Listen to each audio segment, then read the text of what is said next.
Галина Савинич, газета «Народная инициатива». Вы как собирали стадионы раньше, так и будете собирать стадионы.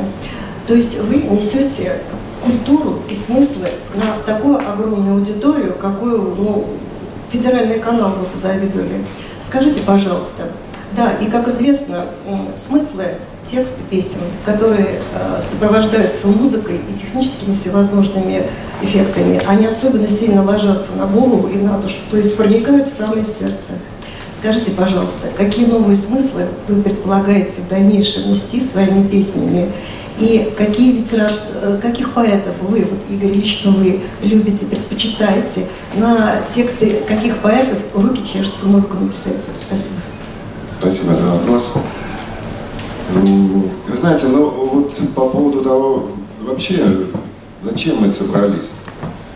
Вот, главная идея и цель – это, наверное, стремление к гармонии музыки, текстов,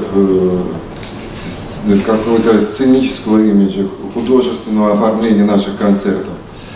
А по поводу текстов, вот я уже говорил, что, конечно, дербеневские тексты, они все, мягко говоря, гениальны.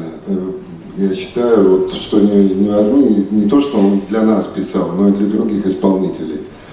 На сегодняшний день мы хотим восстановить, у нас была одна из первых таких в репертуаре композиций, 20-минутная, называлась она «Океан».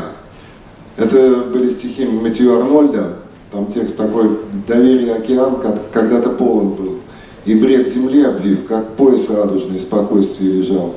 Но нынче слышу я лишь долгий грустный стон, да ропщущий отлив, гонимый сквозь туман, порывом бурь, разбитый о края житейских голых скал». Вот это серьезные тексты, и у нас, и в общем-то, и в песнях всегда были серьезные, но тут, по-моему, такой уже крайне серьезный.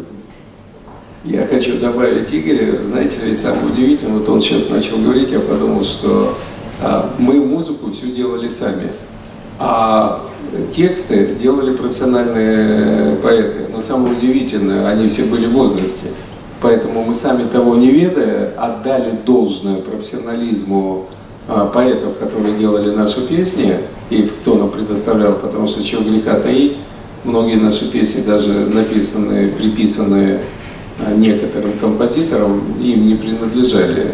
Наверное, некоторые из вас знают эту ситуацию, что в советское время можно было исполнять песни только членов Союза композиторов, поэтому Игорю и Боре было вообще до слез обидно, им приходилось некоторые свои песни отдавать под авторство других людей, но правила игры таковы были. Но вот зато по текстам, и Игорь абсолютно прав, мы, беря тексты профессиональных авторов, сами того не ведая, отдавали им должное, и сегодня и гениальность Дербенева, и Пляцковский, и Дементьев. Вот сегодня, получается, нам как бы жизнь воздала назад, потому что хорошие тексты, и сегодня все поют. И опять-таки повторяю, даже вот текст «Кораблика» все равно это Игорь там. Да, частично там. Идея моя, да, была этого текста, он был несколько другой, где-то он даже есть, кстати, я его встретил в интернете с первым текстом.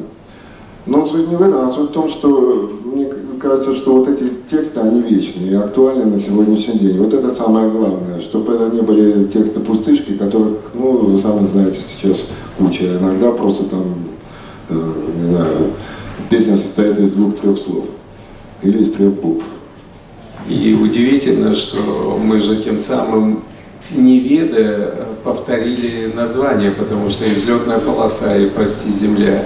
Но вздумайте, почитайте эти тексты, они сегодня актуальнее, чем что-либо, чем передовицы любой газеты.